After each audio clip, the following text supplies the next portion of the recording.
Hello and welcome to this standing physical activity session which forms part of the University of Worcester's Staff Development Wellbeing Programme.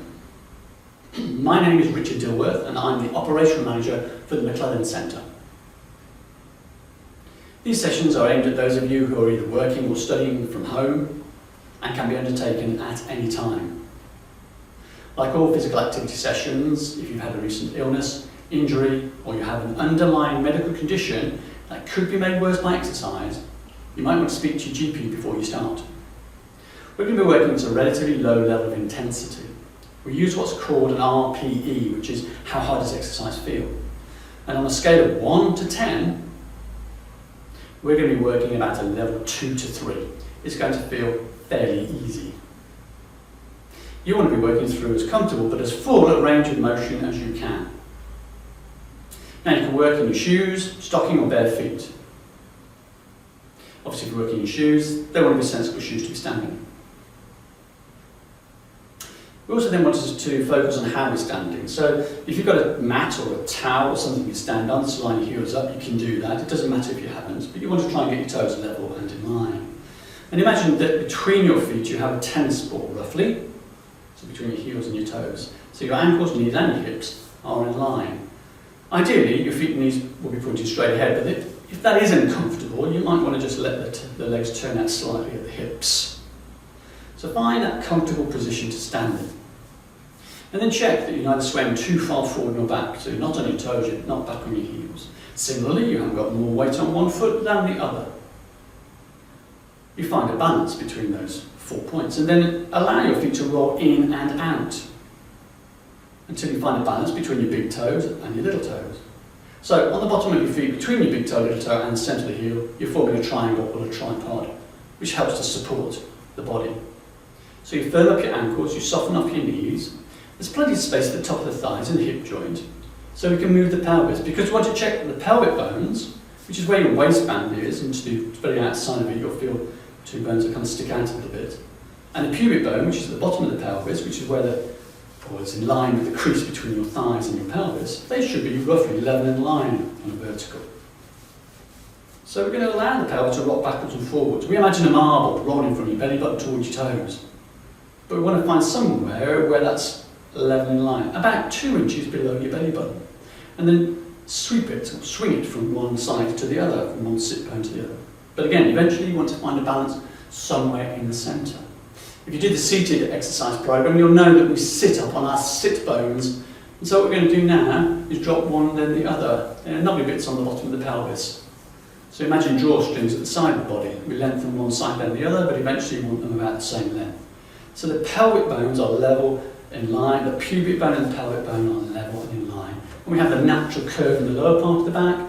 You're keeping the ribs soft, the space between your collarbones and your shoulder blades, and space between your shoulders and your ears as you lengthen your spine through the crown of your head.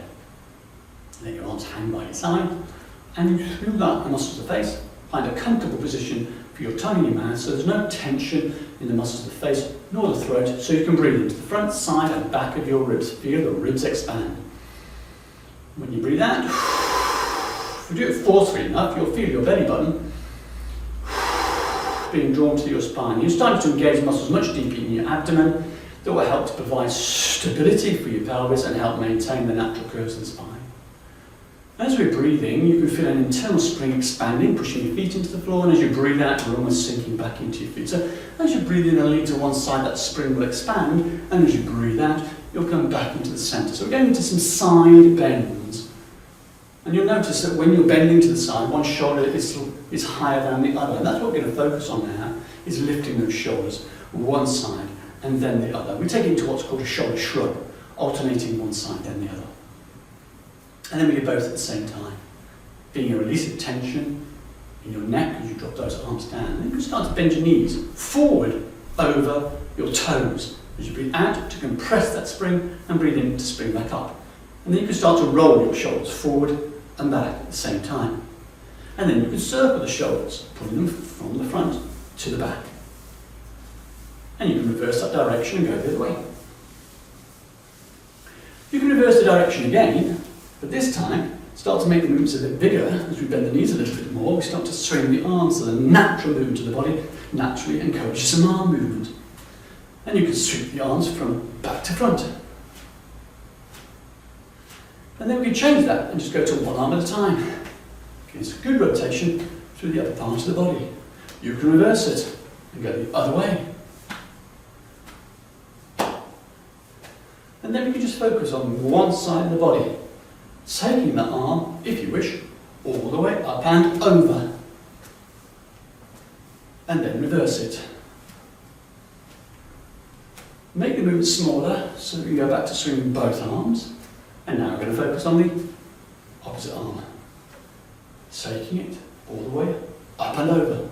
So we're getting good rotation through the upper part of the body. Change direction and then make the movement smaller.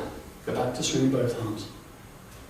Bending the knees over the toes. We can swing both arms up above your head in opposite directions. And if you want to, you can take this all the way up and over in opposite directions into what we call the windmill arms.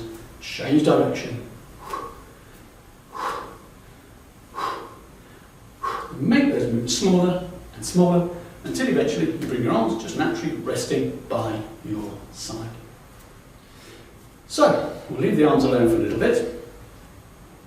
If you've got, or you're working in your bare feet or stocking feet, you can creep one foot out along the floor, pulling at the floor. If you haven't, you've got your shoe on, just put your foot straight out in front of you. So it's about a foot in front of the other one. Then from there, we're going to start to rock back and forth. We're going to roll from the outside of your heel, at that foot that's in front of you, across the centre of the foot and start to push off your toes. And so your body, like an inverted pendulum, just swings back and forth, starting to pull that back knee through. And you can take that back foot as far back behind you as you comfortably can, putting the ball of the foot down, gently lengthening the leg, pressing the heel back into the space behind you before you spring forward and draw that leg through. One more time, let's swap the legs over. So you can either pull or creep that foot back to where you started from, creep the other foot out in front of you to wake your feet up a little bit. With that foot flat on the floor, start to roll again from the outside of your foot across the centre of the foot, across the arch of it, and then start to spring off your toes. And again, put that back foot down, landing on the ball of the foot, pressing the heel down, and spring forward. So that inverted pendulum swings that back leg, forward and back, opposite arm to opposite leg. One more time, put that back foot down, creep that front foot back to where you started from, with your feet a comfortable distance apart again. You can get that tennis ball. Then, as you breathe in, lean to one side again. This time, the arms just drift away from the side of the body. And the longer, the more we expand that spring, the more we bend to one side, the more we can float those arms up and down. But eventually, that's all we want to do, is to float the arms up and down. And your arms turn in the socket of the shoulder. Hands face the thighs, they face each other. You can hold the next one up, and then bending your knees, you can sweep your arms as you add rotation through the upper part of the body from one side to the other. And then if you want to, you can take your arms all the way up and over. So you just rotate the upper part of the body in the same direction, and then reverse it, and go back the other way. And then go back just to swing your arms from one side to the other, until eventually your arms are resting out in front of you.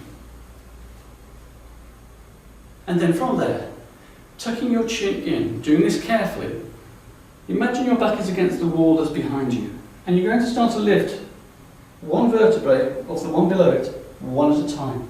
Start to soften and bend the knees if you wish to. Let the arms hang out in front of you. As you breathe in, start to restack your spine, one vertebrae at a time. So again, if you've got any issues with the lower part of the back, just do this very carefully. You can put your hands on your thighs for support if you wish, and then breathe in to slowly straighten back up. If you don't need to use the hands for support, just notice when you roll down that your arms naturally drift a little bit further out in front of you when you roll down, and as you straighten up, the arms will naturally just sort of sway back behind you. So you can use your body to start to move the arms, and you can take the arms if you want all the way up and over.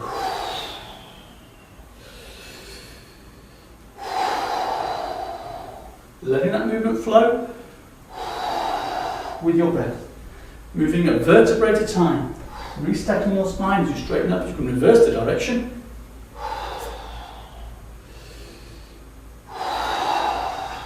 Two more. Roll downs. Breathing in. As you breathe out, just raise both arms. As you breathe in, just drop your arms by your side, and you can use that to pull yourself up onto your toes. When we did the seated exercise program, we used the chair for support. So if you feel you need to use your chair for support, go and place your hands onto a chair.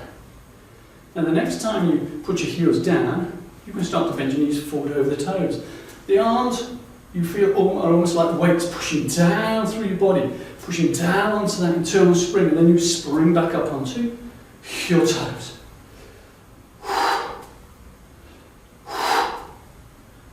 One more time. When you've done this last one, stay in that upright position, come up onto the toes of the one foot. As you lower the heel, come up onto the toes of the other foot. Like you were doing when you were rocking backwards and forwards. Think about coming slightly from the outside of the heel, across the arch of the foot, and then pushing off the toes. And if we speed it up and start to add the arms, we can start to take that into a little bit of a march, into a high knee lift. Starting to raise those knees.